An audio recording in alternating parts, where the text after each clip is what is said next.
The Speaker of the House, Kevin McCarthy, and after his first meeting with President Biden at the White House, saying it was a good conversation, an hour-long conversation that left him confident that over the coming months, which is essentially the time frame we're talking about, he believes there can be a deal cut between the Republican-led House of Representatives and the Democrats in the Senate and the President to raise the debt ceiling for a period of 2 years. In other words, a great, big, proper deal that would avoid the potential catastrophe of a national default. Let's bring in our Jay O'Brien on Capitol Hill. Jay, I must say I was surprised listening to Kevin McCarthy because it didn't sound like Kevin McCarthy, who's been, while he's been campaigning to be Speaker of the House, trying to get the votes of a lot of the very conservative Republicans. He sounded differently. It sounded different to me. Do you think, well, what was your reaction? Do you think there's a potential genuine negotiation that's going to happen between Republicans and Democrats, which we haven't really seen on issues like this in a while, that could result in a deal?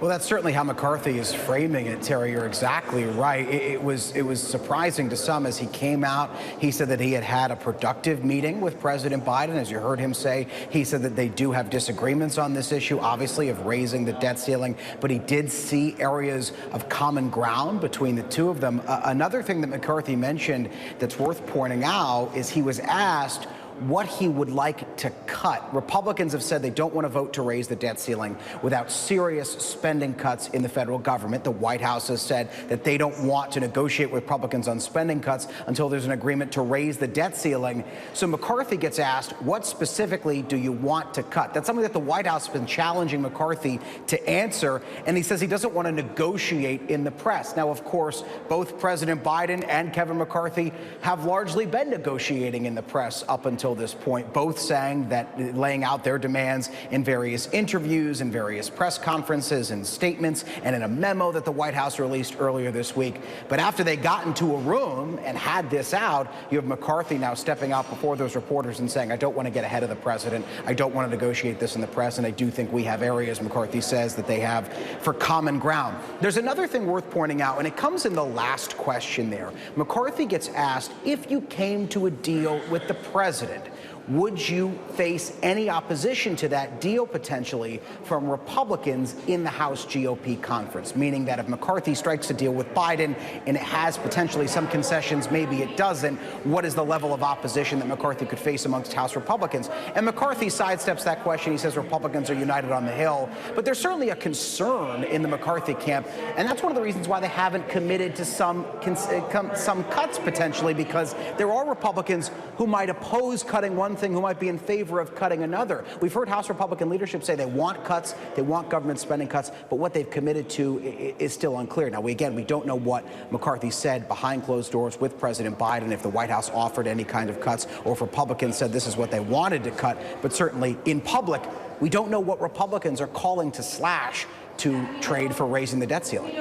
Well, Jay O'Brien, I was just thinking as I was listening to you and reflecting on what we heard from Kevin McCarthy, he's in trouble maybe with some of those people who voted against him because they're kind of fire-breathing, very pro-Trump, pro-nationalist Republicans who don't want to do business with the Democrats, who think the Democrats, are bent on destroying the country, and there's some of them who are, talk about the benefits that might come from a default, that it would essentially, if they could get paid what they want to get paid, if they had their priorities, that they might escape the catastrophe and punish the Democrats and cripple the spending machine here. I mean, they're talking very radically.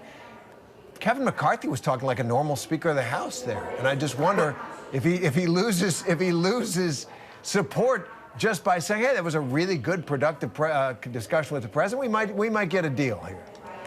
Well, Republicans are watching to see exactly what kind of negotiations McCarthy and Biden have. I can tell you, I spoke with Republicans weeks ago who said their goal was to watch Kevin McCarthy closely on this debt ceiling fight. And another thing that McCarthy and his allies likely have in the back of their head here, Terry, is that to become the Speaker of the House, as you know, Kevin McCarthy had to make a big concession, which is he agreed to make it easier to boot him out as Speaker of the House. He made it easier to call for a vote for his removal. So I can tell you there are Republicans watching McCarthy closely here and what his conversations will be like with the White House on this topic. Yeah, it's so interesting, Jay, because it does seem like what would have been 10 years ago, 20 years ago, an ordinary press conference with the Speaker of the House after talking to the president about the budget is a moment of drama in a Washington that had really left those normal processes behind. So an interesting day at the White House. Jay O'Brien at the Congress, as always, thanks for being with us and offering your insight there. We'll keep tabs on just how those negotiations go. Hi, everyone. George Stephanopoulos here. Thanks for checking out the ABC News YouTube channel. If you'd like to get more videos, show highlights, and watch live event coverage, click on the right over here to subscribe to our channel. And don't forget to download the ABC News app for breaking news alerts. Thanks for watching.